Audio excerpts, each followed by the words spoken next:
നമസ്കാരം.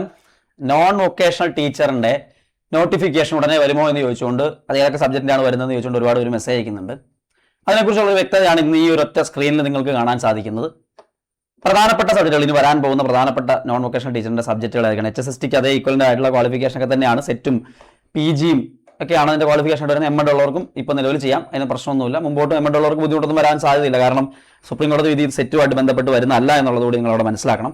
പിന്നെ age relaxation ഇപ്പോൾ കൂട്ടിയിട്ടുണ്ടല്ലോ, ഏജിന്റെ അളവ് കൂട്ടിയിട്ടുണ്ട്, 40 എന്നുള്ള ഇൻക്രീസ് ചെയ്തിട്ടുണ്ട്. അത് ഇനി വരുന്ന നോട്ടിഫിക്കേഷനിൽ കാണാനായിട്ട് സാധിക്കുകയും ചെയ്യുന്നതാണ് പ്രതീക്ഷിക്കുന്നത്.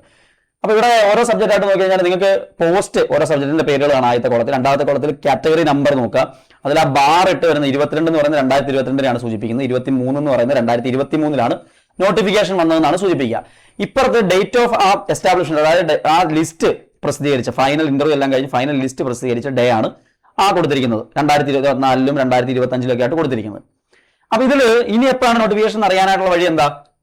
ഒരു നോട്ടിഫിക്കേഷൻ വന്ന് 3 വർഷം കഴിയുമ്പോഴാണ് അടുത്ത നോട്ടിഫിക്കേഷൻ വരിക നോർമലി. ഇനി ലിസ്റ്റ് പ്രസിദ്ധീകരിച്ച് 3 വർഷം കഴിയുമ്പോൾ, ലിസ്റ്റ് വന്ന ദിവസത്തിൽ നിന്ന് 3 വർഷം കഴിയുമ്പോൾ ആ ലിസ്റ്റ് അവസാനിക്കും, നിലവിലുള്ള ലിസ്റ്റ് അവസാനിപ്പിക്കും. അങ്ങനെ ലിസ്റ്റ് അവസാനിപ്പിക്കുന്നതിന് മുൻപായിട്ട് എക്സാം നടത്തി, അതിന്റെ വാല്യുവേഷൻ നടത്തി, ഷോർട്ട് ലിസ്റ്റ് പ്രസിദ്ധീകരിച്ച്, ഇന്റർവ്യൂ നടത്തി, ഫൈനൽ ലിസ്റ്റും പ്രസിദ്ധീകരിക്കണം. ഒരു വർഷത്തെ പ്രൊസീജിയറാണ്. സ്വാഭാവികമായിട്ടും ലിസ്റ്റ് തീരുന്നതിന്റെ 1 വർഷം മുമ്പ് നോട്ടിഫിക്കേഷൻ വന്ന് എക്സാം നടക്കും. അങ്ങനെയാണെങ്കിൽ നിങ്ങൾ ഓരോ സബ്ജക്റ്റ് നോക്കും. Non vocational teacher physics 22 notification വന്ന് 10ാം മാസം 2024 10ാം മാസം ഈ ലിസ്റ്റ് വന്നു. അങ്ങനെയാണെങ്കിൽ 2027 10ാം മാസം ഈ ലിസ്റ്റ് അവസാനിക്കും. അപ്പോഴേക്കും പുതിയ ലിസ്റ്റ് വരണമെങ്കിൽ 2026 എക്സാം നടക്കേണ്ടതാണ്. അപ്പൊ 2026 എപ്പോൾ വേണമെങ്കിൽ നിങ്ങൾക്ക് ആ നോട്ടിഫിക്കേഷൻ പ്രതീക്ഷിക്കാം. 2026 ഡിസംബറിന് മുമ്പ് നമുക്ക് ഫിസിക്സിന്റെ നോട്ടിഫിക്കേഷൻ ഉറപ്പായിട്ടും വരും. ഡിസംബർ വരെ പോകാൻ സാധ്യതയുമില്ല, ചിലപ്പോൾ നേരത്തെ വരാൻ ചാൻസ് ഉണ്ട്. ബയോളജി എന്ന് പറയുന്നത് നമുക്കറിയാം, സുവോളജിയും ബോട്ടണിക്കാർക്കും രണ്ടുപേർക്കും ഒരുപോലെ ക്വാളിഫിക്കേഷൻ ഉള്ള ഒരു എക്സാം ആണ്. 22 തന്നെയാണ് അത് നടന്നത്. 2024 10ാം മാസം തന്നെയാണ് അതിന്റെയും ലിസ്റ്റ് പ്രസിദ്ധീകരിച്ചിട്ടുള്ളത്. അപ്പൊ 2027 10ാം മാസം അവസാനിക്കും.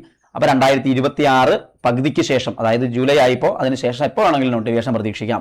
മാത്സിന്റെ കേസിൽ 9ാം മാസത്തിൽ 2024 9ാം മാസത്തിൽ അതിന്റെ ലിസ്റ്റ് പ്രസിദ്ധീകരിച്ചിട്ടുണ്ട്. സ്വാഭാവികമായിട്ടും അതും അടുത്ത 2027 9ാം മാസം ലിസ്റ്റ് തീരും. സോ 2026 പകുതിക്ക് ശേഷം എപ്പോൾ വേണമെങ്കിലും അതിന്റെയും നോട്ടിഫിക്കേഷൻ വരാം. ഈ വർഷം എന്തിനു മുൻപായിട്ട് പ്രതീക്ഷിക്കാം.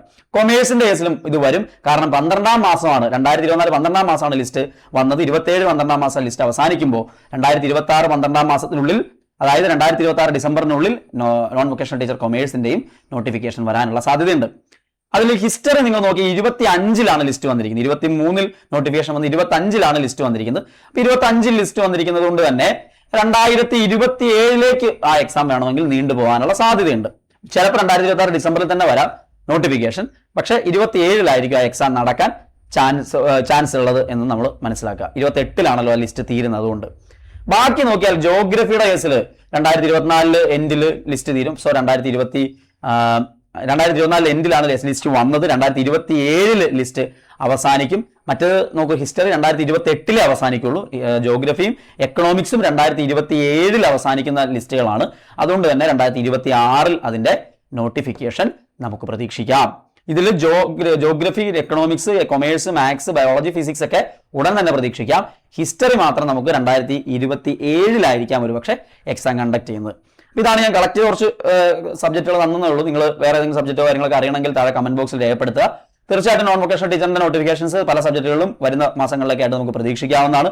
അതേപോലെ തന്നെ ഈ റേഷ്യോ കുറയ്ക്കുന്നതിനെ കുറിച്ചിട്ട്, അതായത് ഹൈസ്കൂളിലും UPയിലും LPയിലും students ratio, teacher student ratio കുറയ്ക്കുന്നതിനെ സംബന്ധിച്ചൊരു പഠനം സെക്രട്ടേറിയറ്റ് തലത്തിൽ നടന്നുകൊണ്ടിരിക്കുകയാണ്. അതിലും പോസിറ്റീവ് ആയിട്ടുള്ളൊരു ഔട്ട്പുട്ട് വരുമെന്ന് നമുക്ക് പ്രതീക്ഷിക്കാം. കാരണം ഇനി അങ്ങോട്ട് റേഷ്യോ കുറയ്ക്കാതെ പറ്റത്തുമില്ല. അതുകൊണ്ട് തന്നെ അധ്യാപകർക്ക് തസ്തികകൾ പോകുമെന്നുള്ള ഭയം കുറയാം. തസ്തികകൾ കൂടുതൽ ഇപ്പോൾ ഉള്ളതിനൊക്കെ കൂടുതൽ ഉണ്ടാവാനും സാധ്യതയുണ്ട്. അപ്പോൾ always there are positives and negatives മാത്രം കേട്ടുകൊണ്ട് പഠിക്കാതിരിക്കേണ്ട കാര്യമൊന്നുമില്ല. അത് നിങ്ങളുടെ ചോയ്സാണ്. എന്ത് പഠിക്കണം, ഏത് ജോലി ചെയ്യണമെന്ന് ഉള്ളത് നിങ്ങളുടെ ചോയ്സാണ്.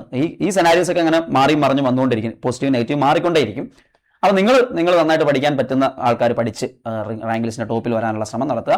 നിരാശപ്പെടില്ല എന്ന് തന്നെ നമുക്ക് പ്രതീക്ഷിക്കാം. തീർച്ചയായിട്ടും ഇതിന്റെ HSSTയുടെ ആ ഒരു കണ്ടിന്യൂവേഷനിൽ പഠിച്ചു പോകുന്നവർക്ക് തൊട്ടടുത്ത് തന്നെ NVT കൂടി എഴുതാനുള്ള സാഹചര്യം ഒരുങ്ങി വരികയാണ്. അത് നന്നായി പ്രയോജനപ്പെടുത്താൻ ശ്രമിക്കുക. വീണ്ടും കാണാം. എല്ലാവർക്കും നന്ദി.